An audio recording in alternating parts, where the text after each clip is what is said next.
Hello everyone, welcome to my channel recipe with Madhu. ఈరోజు మనం ఎంతో హెల్దీ, టేస్టీ మరియు చాలా సాఫ్ట్గా వచ్చే పాలక్ చపాతీ తయారు చేసుకుందాం. పిల్లలు పాలకూర తినడానికి ఇష్టపడకపోయినా ఇలా చపాతీ రూపంలో చేస్తే చాలా ఇష్టంగా తింటారు. సో ఈ వీడియోని స్కిప్ చేయకుండా ఎండింగ్ వరకు చూడండి. రెసిపీ విత్ మధు ఛానల్ని సబ్స్క్రైబ్ చేసుకోండి. ముందుగా మనం తాజా పాలకూరని తీసుకోవాలి. దాన్ని బాగా కట్ చేసి ఒక గిన్నె తీసుకొని అందులో వేసుకొని బాగా కడుక్కోవాలి. ఇప్పుడు బాగా కడిగిన తర్వాత అందులో కొంచెం వాటర్ అనేది వేసి వేడి నీటిలోని దాన్ని స్టవ్ మీద ఉంచి బాగా ఉడకనివ్వాలి. ఇలా ఉడికిన తర్వాత మనం వడకట్టిన దాంట్లో తీసుకొని మొత్తం వాటర్ పోయే వరకు ఉంచుకొని బాగా చల్లారనివ్వాలి. ముందుగా మనం తాజా పాలకూరని తీసుకోవాలి. దాన్ని బాగా కట్ చేసి ఒక గిన్నె తీసుకొని అందులో వేసుకొని బాగా కడుక్కోవాలి. ఇప్పుడు బాగా కడిగిన తర్వాత అందులో కొంచెం వాటర్ అనేది వేసి వేడి నీటిలోని దాన్ని స్టవ్ మీద ఉంచి బాగా ఉడకనివ్వాలి.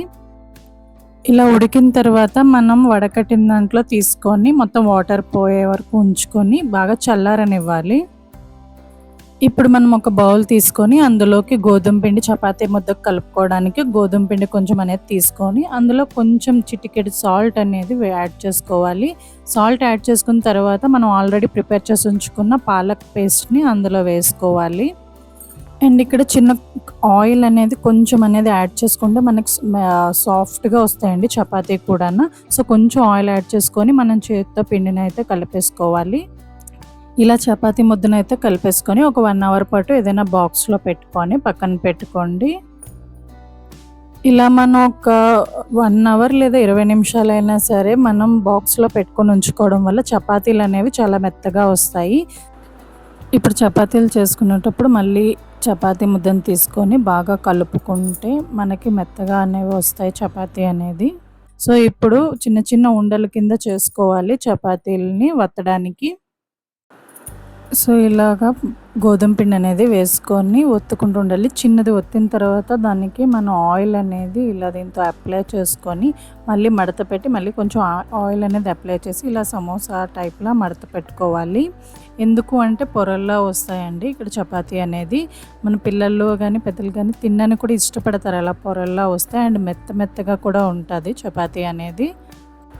సో ఇలా చేసుకున్న తర్వాత మనం మళ్ళీ కొంచెం గోధుమ పిండిని జల్లుకొని మనం చపాతీ అనేది పాముకోవాలండి.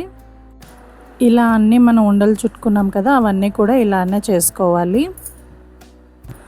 సో ఇప్పుడు స్టవ్ ఆన్ చేసి ప్యాన్ పెట్టుకొని ప్యాన్ బాగా వేడెక్కనివ్వాలండి. వేడెక్కిన తర్వాత మన చపాతీ అనేది వేసుకొని కొంచెం ఆయిల్ అనేది అప్లై చేసుకుంటూ ఉండాలి. అప్లై చేసుకొని 2 వైపులన బాగా పొంగేటట్టు కాల్చుకోవాలండి చపాతీ అనేది.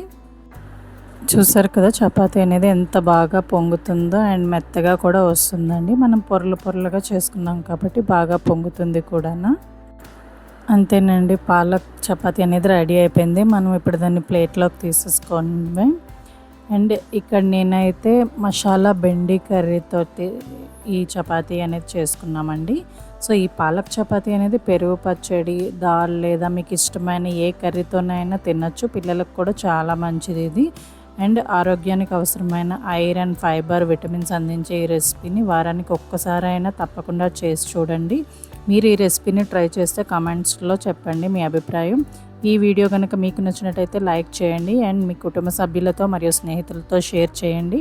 ఇంకా ఇలాంటి హెల్దీ, టేస్టీ తెలుగు వంటకాల కోసం మా రెసిపీ విత్ మధు ఛానల్ని సబ్స్క్రైబ్ చేసుకోవడం మర్చిపోకండి. Thanks for watching.